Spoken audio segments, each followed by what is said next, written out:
दोस्तों आज हम जिस फिल्म की कहानी लेकर आए हैं वो सिर्फ एक फिल्म नहीं बल्कि करोड़ों लोगों के बचपन की सबसे खौफनाक यादों में से एक है। साल 2001 में रिलीज हुई द मम्मी रिटर्न्स आज भी हॉलीवुड की सबसे बेहतरीन फैंटेसी एडवेंचर फिल्मों में गिनी जाती है। ये द मम्मी सीरीज की दूसरी फिल्म है जिसने रिलीज होते ही अपने शानदार विजुअल इफेक्ट्स, जबरदस्त एक्शन, रोमांचक कहानी और हल्के फुल्के कॉमेडी मोमेंट से पूरी दुनिया को अपना दीवाना बना लिया। फिल्म ने बॉक्स ऑफिस पर $400 मिलियन से भी ज्यादा की कमाई की और द मम्मी फ्रेंचाइज को हॉलीवुड की सबसे आइकॉनिक एडवेंचर सीरीज में शामिल कर दिया। इस फिल्म की सबसे बड़ी खासियत इसके हैरत अंगेज विजुअल इफेक्ट्स थे। मम्मी के दोबारा जिंदा होने से लेकर रेगिस्तान में हजारों मम्मियों की सेना के बाहर निकलने तक हर एक सीन पर महीनों मेहनत की गई थी। और जब रेत के तूफान के बीच मौत का तांडव शुरू होता है तब समझ आता है कि आखिर इस फिल्म को आज भी लोग क्यों नहीं भूल पाए हैं। तो चलिए बिना किसी देरी के शुरू करते हैं इस हजारों साल पुराने श्राप, रहस्य और दुनिया को बचाने वाली सबसे खतरनाक यात्रा की कहानी की शुरुआत होती है 3067 ईसा पूर्व यानी आज से करीब 5000 साल पहले। उस दौर में एक ऐसा भयानक योद्धा था जिसे दुनिया स्कॉर्पियन किंग के नाम से जानती थी। उसकी ताकत का कोई मुकाबला नहीं था। जहां भी वो अपनी विशाल सेना लेकर पहुंचता वहां तबाही तय होती। एक एक करके उसने कई राज्यों को जीत लिया और अब उसका सपना पूरी दुनिया पर राज करने का था। लेकिन कहते हैं हर ताकत की एक सीमा होती है।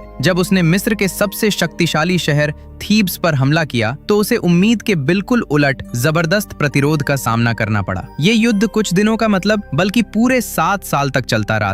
7 साल की इस लंबी लड़ाई ने उसकी पूरी सेना को लगभग खत्म कर दिया। जो कभी लाखों सैनिकों का सेनापति था अब उसके साथ सिर्फ मुट्ठी भर थके हुए सैनिक ही बचे थे। आखिरकार उसे हार मानकर पीछे हटना पड़ा और वह अपने बचे हुए सैनिकों के साथ रहस्यमयी अमशेर रेगिस्तान की ओर निकल गया। लेकिन वहां उनका इंतजार मौत कर रही थी। रेगिस्तान में न पानी था न खाना। भीषण गर्मी और भूख प्यास ने एक एक करके उसके सभी सैनिकों की जान ले ली। कुछ ही दिनों में पूरी सेना खत्म हो गई और आखिर में स्कॉर्पियन किंग बिल्कुल अकेला रह गया। मगर उसने हार नहीं मानी। मौत के बिल्कुल करीब पहुंच चुका स्कॉर्पियन किंग घुटनों के बल बैठ गया और मौत के देवता अनुबिस से एक खतरनाक सौदा किया। उसने कसम खाई कि अगर अनुबिस उसे दोबारा शक्ति देकर जिंदा कर दे और थीब्स को जीतने में उसकी मदद करे तो वो हमेशा के लिए अपनी आत्मा अनुबिस को समर्पित कर देगा। अनुबिस ने उसकी प्रार्थना स्वीकार कर ली। अचानक उसके सामने एक जहरीला बिच्छू प्रकट हुआ। बिना एक पल सोचे उसने उसे निगल लिया और उसी क्षण उसकी किस्मत हमेशा के लिए बदल गई। चारों तरफ दिव्य शक्ति फैल गई। जो रेगिस्तान कुछ पल पहले पूरी तरह बंजर था वहीं देखते ही देखते जीवन लौट आया। कुछ ही समय में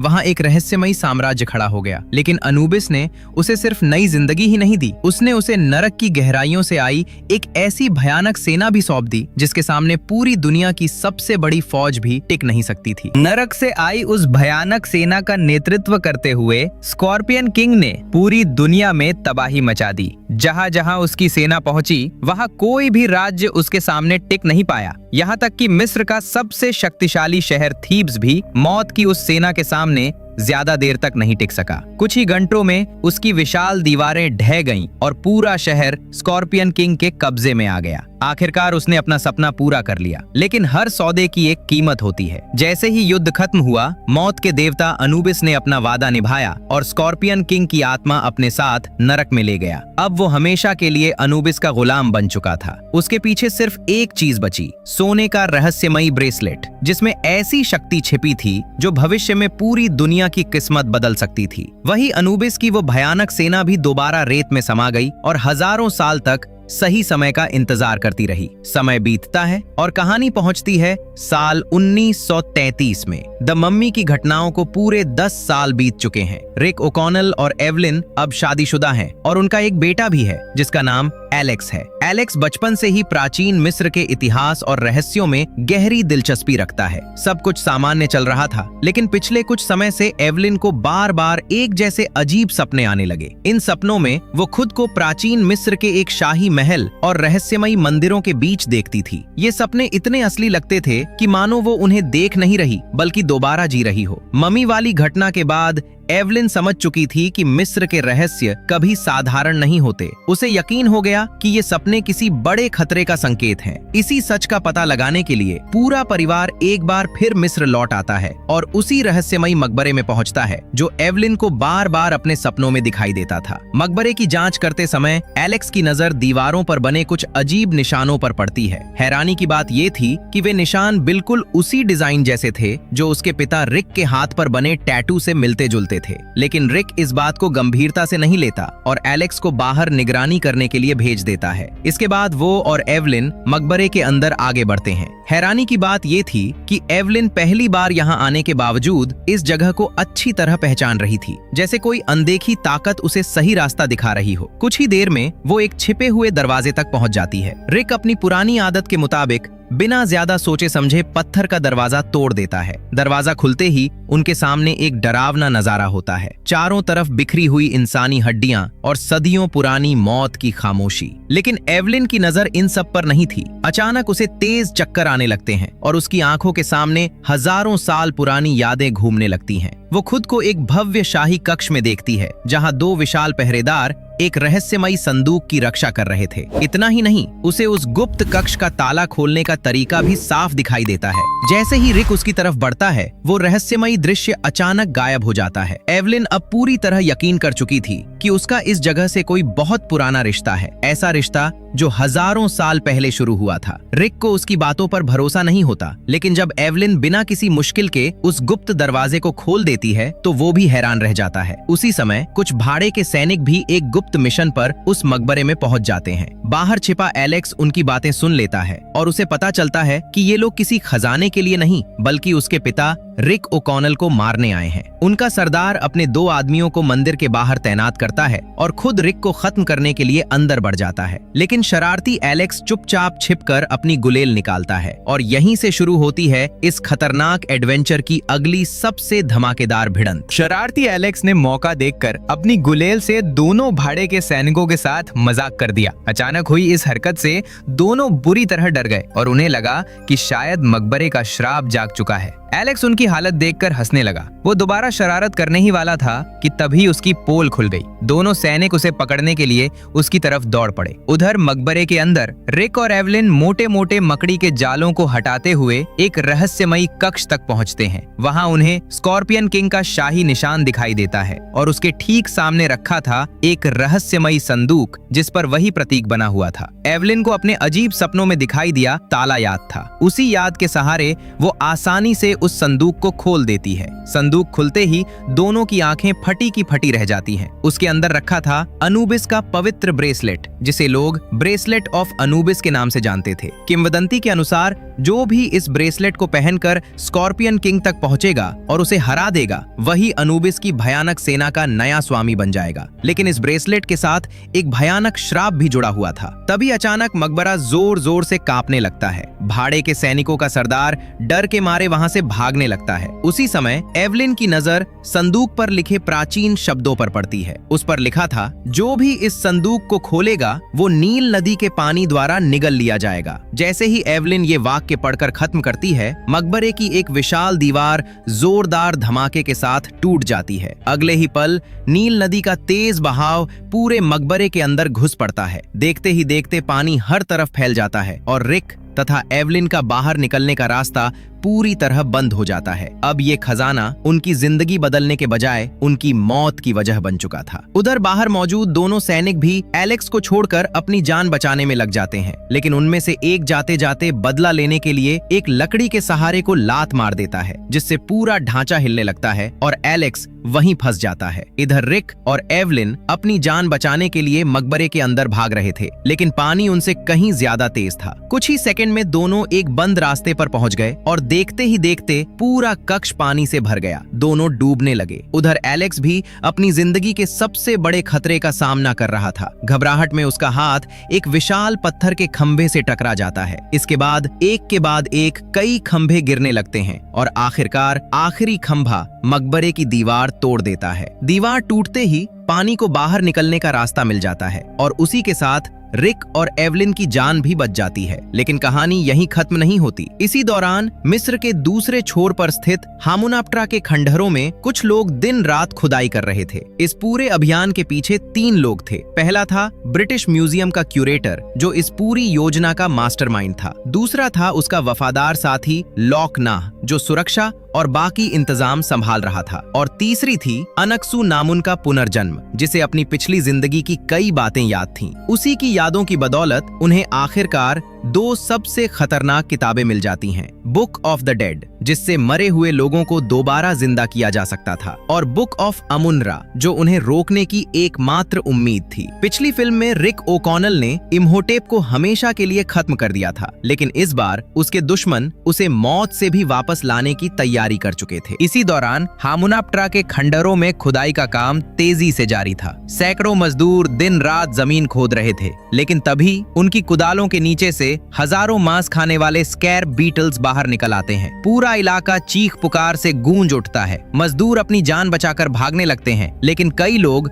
उन खतरनाक कीड़ों का शिकार बन जाते हैं और देखते ही देखते जिंदा ही निगल लिए जाते हैं। जहां बाकी सभी लोग डर से कांप रहे थे, वहीं अनक्सू नामुन के चेहरे पर मुस्कान थी। उसे पता था कि जहां स्कैर बीटल्स मिलते हैं, वहीं कहीं न कहीं प्राचीन खजाना भी छिपा होता है। तुरंत सैनिक फ्लेम थ्रोवर की मदद से उन कीड़ों को पीछे हटाते हैं। रास्ता साफ होते ही खुदाई दोबारा शुरू होती है। कुछ ही देर बाद मजदूरों को जमीन के नीचे एक विशाल एम्बर दिखाई देता है। जब उसे बाहर निकाला जाता है तो उसके अंदर कैद चेहरे को देखकर सबकी सांसें थम जाती हैं। वो कोई और नहीं बल्कि 3000 साल पहले का सबसे खतरनाक पुजारी इम्होटेप था। उसका शरीर अब भी ममी की हालत में था, लेकिन उनके पास बुक ऑफ द डेड मौजूद थी, यानी उसे दोबारा जिंदा करना अब सिर्फ समय की बात थी। लेकिन उनका असली मकसद सिर्फ इम्होटेप को वापस लाना नहीं था। उनकी योजना उससे भी कहीं ज्यादा खतरनाक थी। वे स्कॉर्पियन किंग को जगाकर उसकी मौत के बाद अनुबिस की अमर सेना पर कब्जा करना चाहते थे। किंवदंती के अनुसार जो भी स्कॉर्पियन किंग को हराएगा, वही अनुबिस की पूरी सेना का मालिक बन जाएगा। अगर इम्होटेप ये युद्ध जीत जाता तो पूरी दुनिया पर राज करने से उसे कोई नहीं रोक सकता था। लेकिन इस योजना में अभी एक सबसे जरूरी चीज की कमी थी, ब्रेसलेट ऑफ अनुबिस, क्योंकि उसी ब्रेसलेट की मदद से स्कॉर्पियन किंग की आखिरी विश्राम स्थली तक पहुंचा जा सकता था। तभी भाड़े के सैनिक लौटकर बताते हैं कि ब्रेसलेट उनके हाथ से निकल चुका है और अब शायद रिक ओकॉनल के परिवार के पास है। ये सुनते ही उनका सरदार फैसला करता है कि अब उन्हें खुद लंदन जाकर वो ब्रेसलेट हासिल करना होगा। उधर रिक, एवलिन और एलेक्स सुरक्षित लंदन लौट चुके थे। उन्हें बिल्कुल भी अंदाजा नहीं था कि एक बार फिर मौत उनका पीछा करते हुए यहाँ तक पहुंच चुकी है। घर लौटने के बाद रिक और एवलिन कुछ सुकून के पल बिताना चाहते थे, लेकिन हमेशा की तरह शरारती एलेक्स चुपके से उस रहस्यमयी संदूक के पास पहुंच जाता है। जिज्ञासा में वो ब्रेसलेट ऑफ अनुबिस अपने हाथ में पहन लेता है और जैसे ही ब्रेसलेट उसकी कलाई को छूता है, उसमें से सुनहरी रोशनी निकलती है। एलेक्स की आंखों के सामने एक अजीब दृश्य दिखाई देने लगता है। वो रोशनी रेगिस्तान, पहाड़ों और प्राचीन खंडहरों को पार करती हुई आखिरकार एक रहस्यमयी मंदिर पर जाकर रुक जाती है। दरअसल ये ब्रेसलेट उसे स्कॉर्पियन किंग की आखिरी विश्राम स्थली का रास्ता दिखा रहा था, लेकिन एलेक्स को इस बात का बिल्कुल भी अंदाजा नहीं था कि इस ब्रेसलेट को पहनते ही एक भयानक उल्टी गिनती शुरू हो चुकी है। अब उसके पास सिर्फ 7 दिन बचे थे, क्योंकि 7वें दिन स्कॉर्पियन किंग दोबारा जाग जाएगा और अगर उससे पहले कुछ नहीं किया गया तो पूरी दुनिया पर विनाश टूट पड़ेगा। उधर एलेक्स को जैसे ही एहसास होता है कि उसने बड़ी मुसीबत मोल ले ली है, वो घबराकर अपनी कलाई से ब्रेसलेट ऑफ अनुबिस उतारने की कोशिश करता है, लेकिन अब बहुत देर हो चुकी थी। ब्रेसलेट उसकी कलाई से इस तरह चिपक चुका था कि लाख कोशिशों के बाद भी वो उसे निकाल नहीं पाया। डर के मारे कि कहीं उसकी माँ उसे डांट न दे, एलेक्स जल्दी से उस संदूक में एक खिलौना रख देता है ताकि किसी को ब्रेसलेट के गायब होने का पता ही न चले। उधर एवलिन की नजर घर में रखे कुछ ऐसे महिलाओं के कपड़ों पर पड़ती है जो उसके नहीं थे।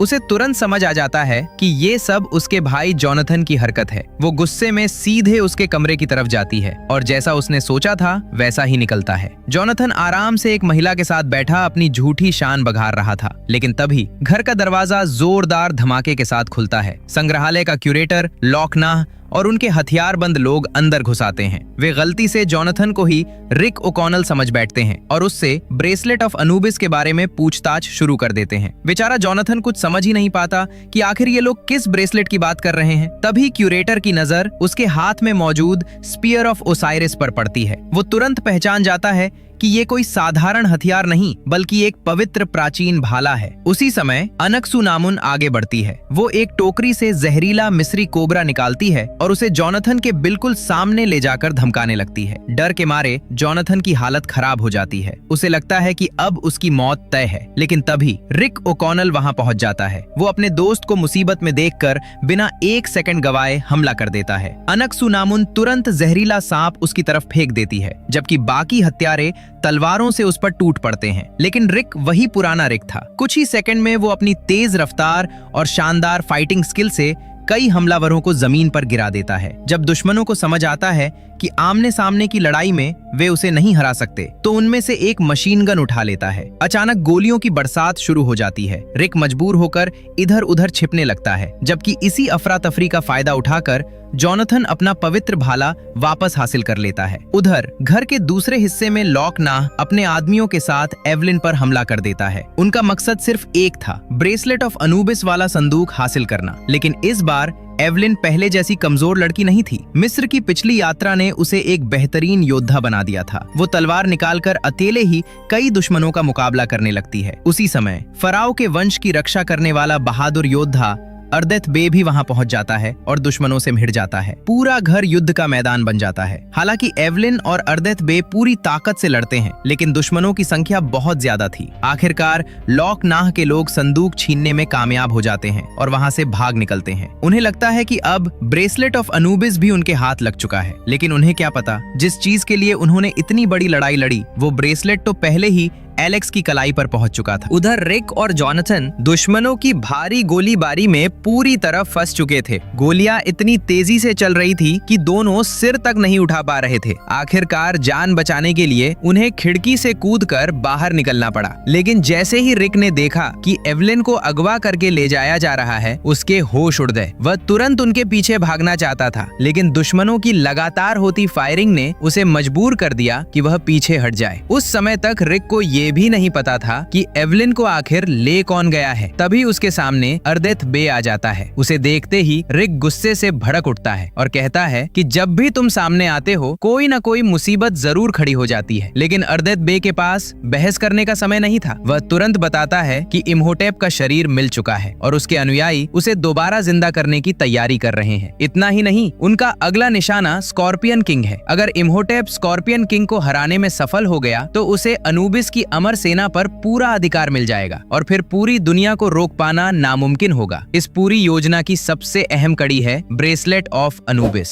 तभी एलेक्स अपनी कलाई दिखाते हुए कहता है कि ब्रेसलेट तो उसके पास है। वह सबको बताता है कि इसे पहनने के बाद उसे एक रहस्यमयी रास्ता दिखाई दिया था। लेकिन अर्देथ बे की अगली बात सुनकर सबके चेहरे का रंग उड़ जाता है। वह बताता है कि जो भी इस ब्रेसलेट को पहनता है उसे 7 दिनों के भीतर अमशेर पहुंचना ही होगा। अगर ऐसा नहीं हुआ तो ब्रेसलेट पहनने वाले की आत्मा हमेशा के लिए मौत के देवता के कब्जे में चली जाएगी। अब रिक के सामने 2 बड़ी मुश्किलें थी। एक तरफ उसकी पत्नी दुश्मनों के कब्जे में थी और दूसरी तरफ उसके बेटे की जिंदगी सिर्फ 7 दिनों की मेहमान थी। बिना एक पल गवाए रिक फैसला करता है कि सबसे पहले एवलिन को बचाया जाएगा और साथ ही इम्होटेप की पूरी योजना को भी खत्म किया जाएगा। कुछ ही देर बाद वे सभी ब्रिटिश म्यूजियम पहुंच जाते हैं। हमले की तैयारी के दौरान अर्देथ बे की नजर अचानक रिक की बांह पर बने टैटू पर पड़ती है। वह बताता है कि यह कोई साधारण निशान नहीं बल्कि फराओ के शाही अंगरक्षकों की पहचान है। यानी रिक ओकॉनल का संबंध भी उसी प्राचीन वंश से है जो सदियों से मिस्र के पवित्र रहस्यों की रक्षा करता आया है। लेकिन रिक इस बारे में कोई बात नहीं करना चाहता। इस वक्त उसके लिए सबसे जरूरी सिर्फ एक ही चीज थी, अपनी पत्नी को जिंदा वापस लाना। उधर ब्रिटिश म्यूजियम के नीचे बने गुप्त कक्ष को एक प्राचीन मंदिर का रूप दिया जा चुका था। एवलिन को रस्सियों से बांधकर बलि के वेदी के सामने लाया जाता है। चारों तरफ इम्होटेप के कट्टर अनुयायी अनुयायी खड़े थे। उनके बीच बुक ऑफ द डेड खोली जाती है और प्राचीन मिस्री मंत्रों का उच्चारण शुरू होता है। जैसे जैसे मंत्र पूरे होते हैं वैसे वैसे हजारों साल पुराना श्राप फिर से जागने लगता है। अचानक वह एम्बर टूट जाता है जिसमें इम्होटेप का शरीर कैद था और अगले ही पल प्राचीन मिस्र का सबसे खतरनाक पुजारी इम्होटेप एक बार फिर दुनिया में लौट आता है। लंबी नींद से जागने के बाद वह कुछ पल तक आसपास का माहौल समझने की कोशिश करता है। तभी उसके अनुयायी उसे बताते हैं कि अब समय आ चुका है स्कॉर्पियन किंग को हराकर अनूबिस की सेना पर कब्जा करने का। लेकिन उनके पास इम्होटेप के लिए एक और तोहफा भी था। वह थी उसकी सदियों पुरानी प्रेमिका अनक्सू-नामुन, जो एक बार फिर उसके सामने खड़ी थी। उधर एवलिन की आंखों के सामने भी अचानक अपनी पिछली जिंदगी की यादें घूमने लगती हैं और उसे एहसास होने लगता है कि उसका इस पूरी कहानी से रिश्ता उसकी सोच से भी कहीं ज्यादा गहरा है। उधर अनक्सू-नामुन और इम्होटेप एक दूसरे को देखकर बेहद खुश हो जाते हैं। सदियों बाद दोनों प्रेमी फिर से आमने सामने खड़े थे। अनक्सू-नामुन को पूरा विश्वास था कि बहुत जल्द वो अपनी पिछली जिंदगी की सारी शक्तियां भी वापस हासिल कर लेगी और इस बार कोई भी उन्हें हमेशा के लिए अलग नहीं कर पाएगा। इसके बाद उनके लोग इम्होटेप को दूसरा तोहफा देने के लिए ब्रेसलेट ऑफ अनूबिस वाला संदूक खोलते हैं। लेकिन संदूक खुलते ही सबके होश उड़ जाते हैं क्योंकि ब्रेसलेट वहां था ही नहीं। उन्हें तुरंत समझ आ जाता है कि ये काम एलेक्स का है। हालांकि उनके हाथ अब भी एक बहुत बड़ा हथियार था, एवलिन। उसे बंधक बनाकर वे रिक और उसके परिवार को अपने जाल में फंसाना चाहते थे। इसी बीच अनक्सू-नामुन क्रूरता की सारी हदें पार करते हुए आदेश देती है कि एवलिन को जिंदा आग में फेंक दिया जाए। जैसे ही एवलिन को जलती हुई वेदी की तरफ ले जाया जाता है उसी पल रिक ओकॉनेल अपने साथियों के साथ धमाकेदार एंट्री मारता है। वो बिना एक सेकंड गवाए एवलिन को बचा लेता है। दूसरी तरफ अर्देथ बे अपनी मशीन गन निकालकर इम्होटेप के अनुयायियों पर गोलियों की बारिश कर देता है। कुछ ही पलों में पूरा हॉल गोलियों, धुएं और चीख पुकार से भर जाता है। इम्होटेप की नजर जैसे ही रिक पर पड़ती है उसके चेहरे पर सालों पुरानी नफरत साफ दिखाई देने लगती है। रिक भी बिना देर किए उस पर गोलियां चला देता है और फिर अपनी पिस्तौल एवलिन की तरफ बढ़ा देता है। अब पति पत्नी दोनों कंधे से कंधा मिलाकर दुश्मनों का सामना करने के लिए तैयार थे, लेकिन असली जंग अभी शुरू हुई है। क्या रिक अपने बेटे को मौत के इस श्राप से बचा पाएगा? क्या इम्होटेप स्कॉर्पियन किंग तक पहुंचकर अनूबिस की पूरी सेना पर कब्जा कर लेगा? ये सब आपको अगले पार्ट में देखने को मिलेगा। अगर आप इस कहानी का अगला पार्ट मिस नहीं करना चाहते तो अभी हमारी फैमिली को सब्सक्राइब करके ज्वाइन कर लीजिए और इस वीडियो पर 200 लाइक्स और कमेंट में नेक्स्ट पार्ट जरूर लिखिए। आपका प्यार और सपोर्ट मिला तो अगला पार्ट मैं जितनी जल्दी हो सकेगा लेकर आऊंगा। मिलते हैं अगले पार्ट में। अल्लाह हाफिज।